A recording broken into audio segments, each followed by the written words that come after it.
Depuis hier, nous recevons sur ce plateau M.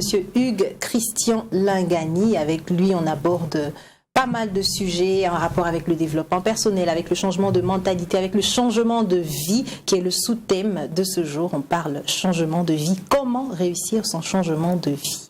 Bonjour, M. Lingani. Bonjour à tout le monde. Bonjour. Et bonjour à vos téléspectateurs. Voilà. Bienvenue sur ce plateau. Merci. On va vous permettre de vous représenter pour ceux qui n'ont pas vu l'émission hier et qui ne savent pas qui vous êtes. Alors, je suis Hugues Christian Lingani, économiste de formation, administrateur du service financier, et je suis présentement directeur général des études et des statistiques sectorielles du ministère du Développement, de l'économie numérique et des postes. D'accord. Et par ailleurs, consultant formateur, voilà, dans de nombreux domaines, tels que le management, l'administration et les questions liées aux politiques économiques, à l'ingénierie de la formation et au développement local. D'accord. Et avec vous aujourd'hui, on parle changement de vie. Tout à fait.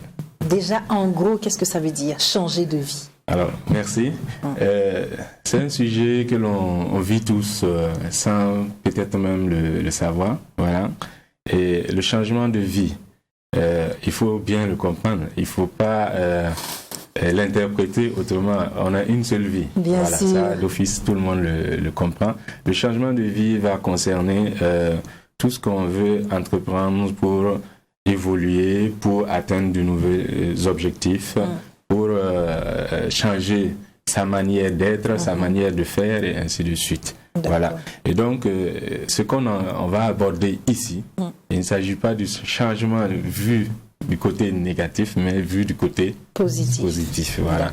Donc, on change pour être heureux, pour être moins malheureux. D'accord. Voilà.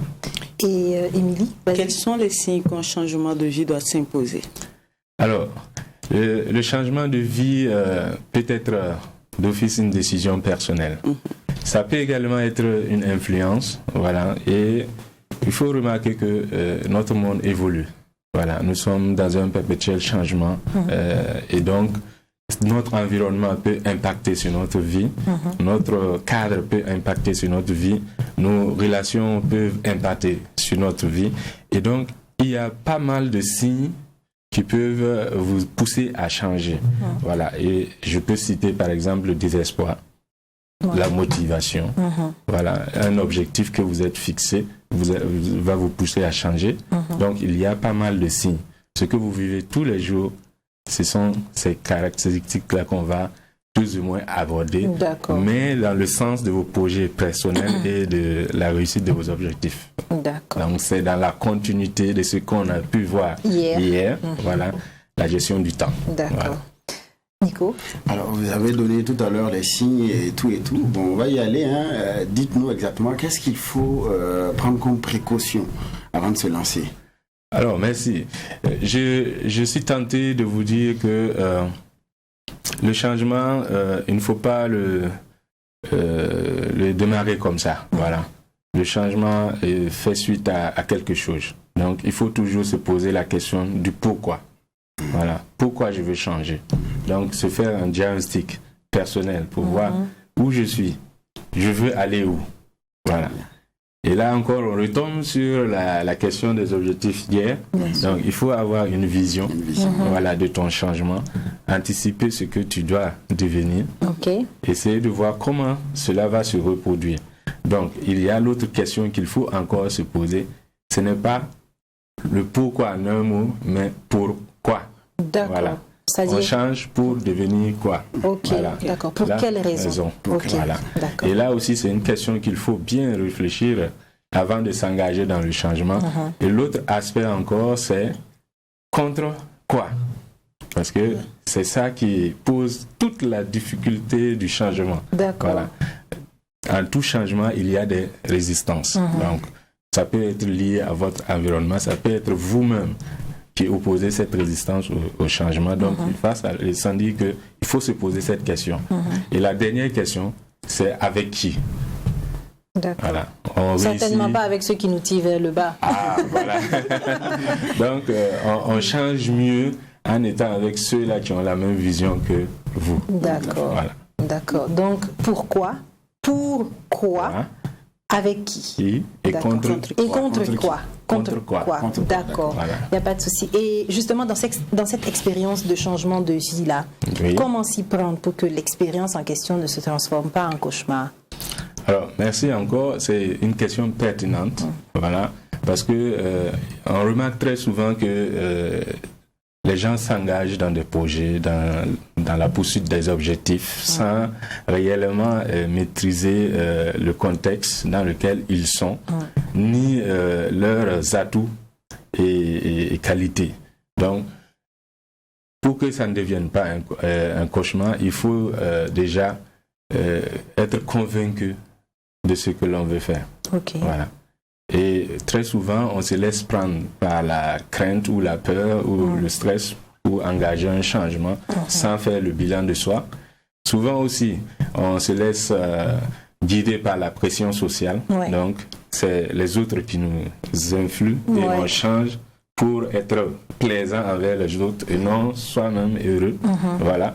Et il y a d'autres aspects aussi qu'il faut tenir compte. C'est changer, comme je le disais, pourquoi. Voilà. Il ne faut pas changer sans véritablement faire un bilan du passé. Voilà. D'accord. Donc, qui dit changement dit passer d'une étape à une autre étape. Voilà. Et donc, il faut être sûr de d'où l'on vient. Voilà. Pour engager ce changement. D'accord. Voilà. Émilie. Alors, moi, ce que je vais demander, ça va paraître un peu... Vas-y. Alors, on parlait tout de suite de notre environnement, de nos proches qui peuvent nous faire changer au détriment de notre propre bonheur. Ouais. Tout à fait. Mais est-ce que c'est vraiment méchant? Alors, Ça n'a pas un bon côté par hasard? ça peut avoir un bon côté comme ça peut avoir un côté négatif. C'est ce Ok. qu'il faut retenir aussi en matière de changement de vie, changement personnel. Alors, vous allez remarquer qu'il y a trois aspects qu'il faut noter. Il y a vous, il y a votre cadre de vie et votre environnement. Voilà, tous ces éléments-là vont jouer sur votre stratégie de changement. Voilà. Alors, vous, parce que il faut que vous ayez confiance en vous-même d'abord. Il faut que vous soyez motivé. Il faut que vous soyez discipliné. Il faut que vous soyez déterminé dans la poursuite de votre objectif, votre projet ou votre volonté de changer d'activité ou quoi que ce soit. Voilà. L'autre, le cadre de vie. Alors, j'ai l'habitude de dire que c'est souvent mieux de travailler dans le silence et laisser le succès faire le bruit. Voilà.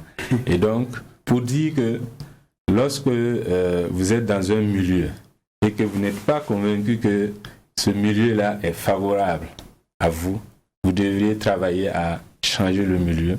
Voilà, donc à convaincre le milieu que votre vision est la meilleure. D'accord. Voilà. Donc, le cadre de vie peut porter des éléments négatifs comme des éléments positifs qui peuvent impacter sur votre stratégie de changement. D'accord. Voilà.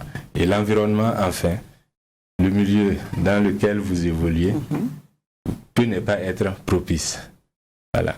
Et j'ai l'habitude d'entendre certains dire que c'est difficile de vivre dans un quartier populaire. D'autres diront que non, c'est difficile de vivre dans un quartier huppé. Voilà. Et donc, pour dire que l'environnement aussi peut impacter votre processus de changement. Voilà. Voilà. Donc, vous pouvez être là, vous voulez changer, par exemple. Il y a un exemple assez simple. Voilà. Et tout à l'heure, je suivais l'émission et je voyais que c'était l'astuce pour grossir. Moi, je prends le contraire. L'astuce pour maigrir. Chacun prend ce qu'il arrange. Voilà. Il ne faut pas que la porte de ta chambre soit orientée vers la porte de la cuisine. Ça, c'est déjà quelque chose qui peut même... Ça, c'est oui, Voilà. ça, c'est clair. Parce que tu es très proche de la cuisine. À tout moment, tu peux rentrer dans la cuisine, te servir. C'est Là, vrai. ton cadre de vie même ne te permet pas d'engager ce changement. C'est vrai, je suis d'accord. D'accord. On va marquer une petite pause pour le concerto matinal. On revient tout de suite après. Ça marche. C'est en romance. C'est Beyoncé et Ed Sheeran.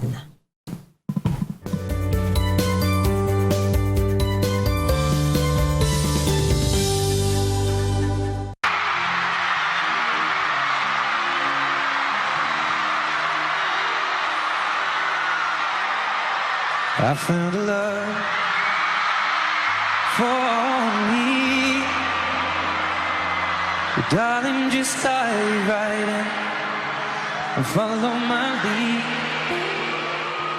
Well, I found a girl, beautiful and sweet. Well, I never knew you were someone waiting for me. 'Cause we were just kids when we fell in love, not knowing what it was. I will not give you up this time. Darling, just kiss me slow. Your heart is all I own, and in your eyes you're holding mine. Baby, I'm dancing in the dark with you between my arms, barefoot on the rug, listening to our favorite song. When you said you looked a mess, I whispered underneath my breath, you heard it. Darling, you look perfect tonight. Christopher Sheeran, il est né le 17 février 1991. Il est vraiment, Non mais sérieux, il fait plus vieux que Beyoncé. non mais je comprenais pas en fait. Je dis, mais, 91. mais sachez, Non, c'est l'inspiration qui est trop, c'est l'inspiration qui le rend comme ça. on dirait les Comprenez. philosophes là. C'est ça. D'accord. Comme l'autre. Lui, il est né au Royaume-Uni. Il est auteur, compositeur, interprète, musicien et acteur aussi. Sa carrière professionnelle a débuté en 2011. Et Perfect, c'est le titre de cette chanson que nous sommes en train de visionner. Et la chanson a 2,2 milliards de vues actuellement sur YouTube. Waouh, c'est énorme. Et pas la milliard de vues. Ben oui.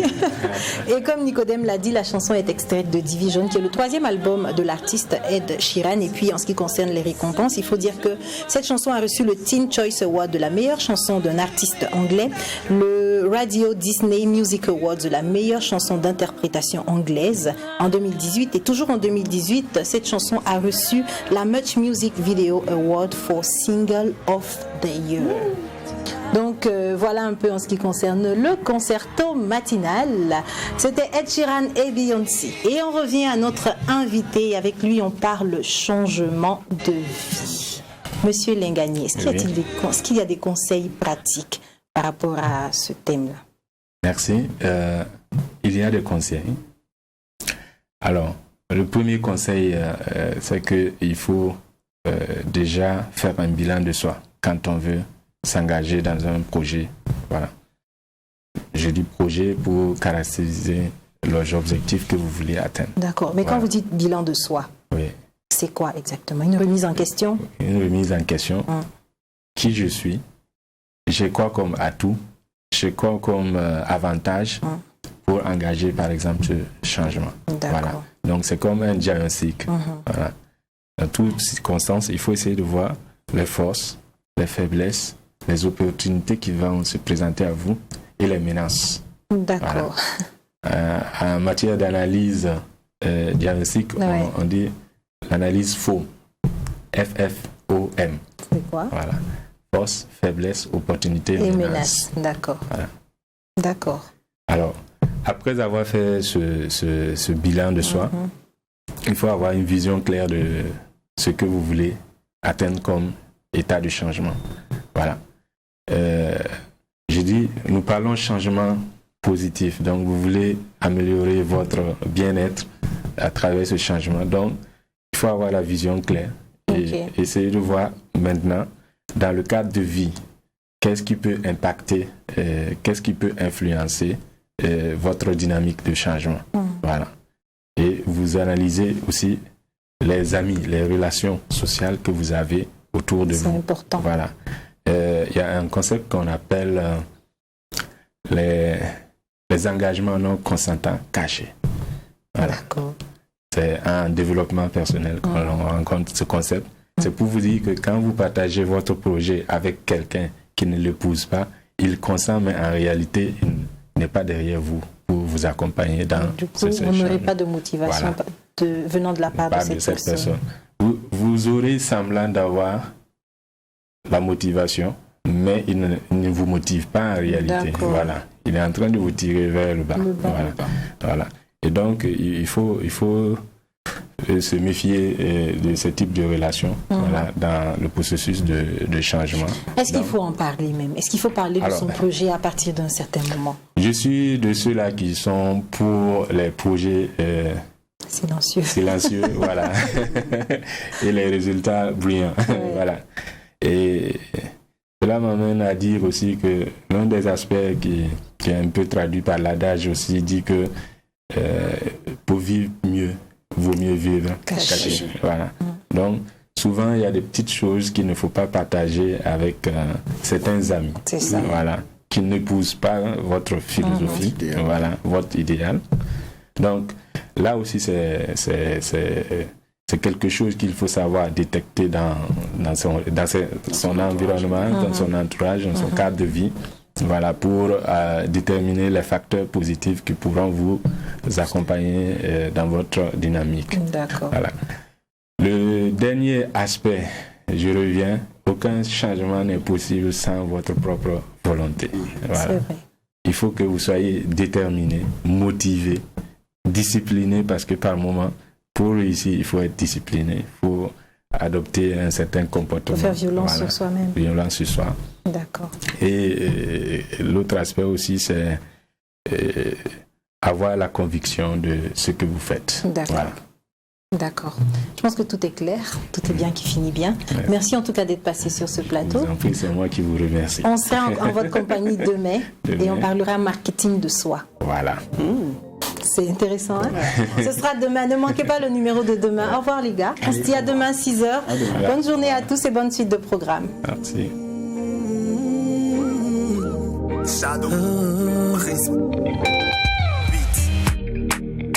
On dit toujours que la vie c'est mollo. Partir de zéro pour devenir héros. Non, ils m'ont pas vu venir, ils m'ont négligé. Ils ont voulu me noyer, mais ils m'ont appris l'apnée. Combien de fois j'ai été mise devant mes défauts, jugée et condamnée tristement à cause de mes fautes. Mon Dieu, il les regardait de son côté. Il a dit stop, tout doit changer.